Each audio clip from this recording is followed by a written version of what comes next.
Ano pa po, ito po ang pinaka-importante sa lahat talaga, itong Ultra H2, 'no? Kung nakikita niyo po kanina ako'y inom ng inom po dito, 'no? Ano po ba itong Ultra H2? Yan, iinom po muna ako. Ito po, actually machine po ito, 'no? Kung nakikita niyo, 'tong hawak-hawak ko is ang tawag po dito Ultra H2. Ito po, ordinaryong tubig, ginagawa niyang pinapalitan niya, ginagawa niyang molecular hydrogen water. So, para saan po ba 'yon? Antioxidant po 'yan, 'no? Ang antioxidant ibig sabihin lahat ng dumi sa katawan, 'no? Kahit mga cancer cells kaya niya pong ilabas po 'yan. Marami na pong ginawang clinical study po dito, more than 800. Japan technology po ito at made in South Korea. Pag-isapan po muna natin, ano ba equivalent nito? According po sa study, uminom ka po nito, no? 1.5 liter per day. Makikita nyo po sa slide ko, ang katumbas niyan. Napakaraming prutas, napakaraming gulay, at mga vitamins and minerals. So tubig pa lang, tataka kayo, totoo ba yan? Opo, explain ko sa inyo kung paano nangyari yan. Yan. Hydrogen po muna, no? Hindi pa mismo yung ating Ultra H2. Hydrogen. Yung hydrogen po, yung pinakamaliit na element, no? Sa buong mundo. Kaya makikita po natin yan sa periodic table of elements na number 1 po siya. Sa sobrang liit niya, kaya niya pong pumasok doon sa loob ng cells natin at tanggalin po lahat ng dumi doon. At pwede din po siyang pumasok sa loob ng ating blood-brain barrier. Yung brain po natin, yung utak natin, meron pong kapsula yan. No? So hindi lahat pwedeng pumasok dyan. No? Very sterile po yan. Pero yung hydrogen, sa sobrang liit niya, pwede siyang pumasok at ng mga dumi, no, na nandoon, pwede niyang ilabas. Yan po. Ano pa po ang meron dito sa hydrogen? Nakasulat po dito, no? Kita natin dito sa baba, ano po siya? Antioxidant, no? Pangtanggal na lahat ng dumi sa katawan. Anti-apoptotic. Ibig sabihin, pumapatay ng cancer cells at anti-inflammatory. Di ba, sabi nga natin ang ating COVID-19 is very inflammatory, no, process po yan, na sakit.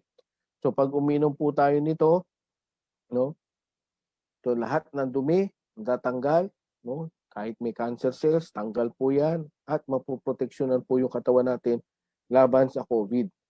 No wonder po, magugulat po kayo, last year nagkaubusan po nito kasi ginagamit na po ito, no, nakita po ng mga doktor sa malalaking hospitals diyan sa Manila, sa ibang bansa, na napaka-effective nito doon sa mga nagpa-positive na mga na-admit, no, na habang iniinom ito, ang bilis ng recovery, no. Kaya nga kaya nga po ang sinasabi ko sa inyo, ngayon tumataas ang kaso natin. Kung wala pa po kayo nito, kailangan meron po kayo nito kada pamilya, no?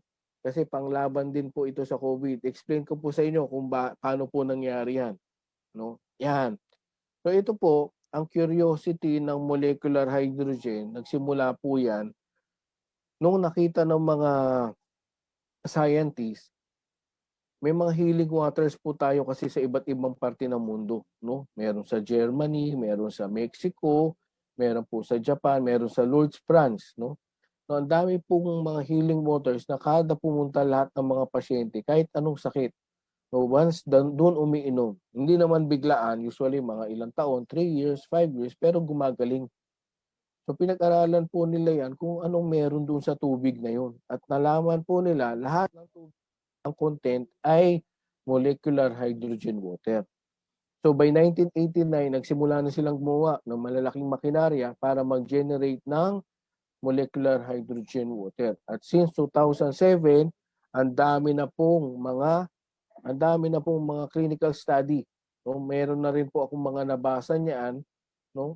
Iba't ibang mga clinical studies na nagpapatunay kung gaano ka-effective ang molecular hydrogen water. Ito nga po dati malalaki po 'yan, no? Malalaki po mga makinarya pero dahil po sa technology, paliit na po ng napaliit hanggang ngayon ito na po siya, no? Very portable at rechargeable pa po siya. So ito po, pwede niyo basahin, pwede niyo pong i-search 'yan kung gusto niyo pag-aralang maigi ang mga clinical studies o pwedeng makinig na lang po kayo dito sa aking simpleng drawing, no? Sa mga nabasa ko po kasi halos ito lang naman po din ang lumalabas, no? Summary, no? Yung hydrogen, yung ating tubig is H2O. Lalagyan nyo lang po ito ng ordinaryong tubig, usually mineral water. Papasok nyo po dito, pipindutin nyo po ito, no? Makikita nyo po ito, magkakaroon ng bubbles. Lalabas yung oxygen, ang matitira po dito is hydrogen. No, yung hydrogen po, yun yung content ng mga healing waters, mga miracle waters. Pag ininom po natin yan, pumasok sa loob ng katawan natin, makikita po yan ng mga OH. Yung OH po, lahat po ng mga dumi, no, mga toxins, mga free radicals, yun po yung mga kahit po mga cancer cells na pag nakita nila yung H, didikit po yan para magnet. No, once tumikit yan, lalabas po yan ulit. Pag naging yung H tsaka OH, nagdikit, magiging H2O po siya. Magiging tubig ulit at ilalabas natin sa ihi, no, sa dumi, sa laway, sa ating pawis. No, ganun po siya katindi. Ganun lang siya simple. Pero napakatindi po nito, no? So ito, yung iniinom po namin na ito, itong hawak-hawak po na ito, actually tinatawag ko po itong miracle water. So dito po sa amin, lahat po halos ng grupo namin, meron na po nito. No? Kasi sabi nga namin, mag-invest ka muna sa health mo bago ka mag-invest kung saan-saan. No? Kasi kahit ang dami mong pera, kung ikaw ay may sakit, useless. No? Useless po, hindi mo may enjoy. Yan po. So ito po, magtataka po kayo kung bakit po, ito po yung ating yung gumawa na rin po ako dito ng parang poster, no, naka-display po dito sa amin na lahat po halos ng sakit pupwede po dito sa Ultra H2, no. Kaya po magtataka yung no wonder po bakit ang aming mga cancer patients sabi ng doktor 4 to 6 months to live, bakit hanggang ngayon 5 taon na buhay pa dahil po sa mga produkto nating iniinom at dito po sa na iniinom po nila. Ano pa po? Yan po yan sila, no? Actually, dumalaw po sila sa akin, nagpasalamat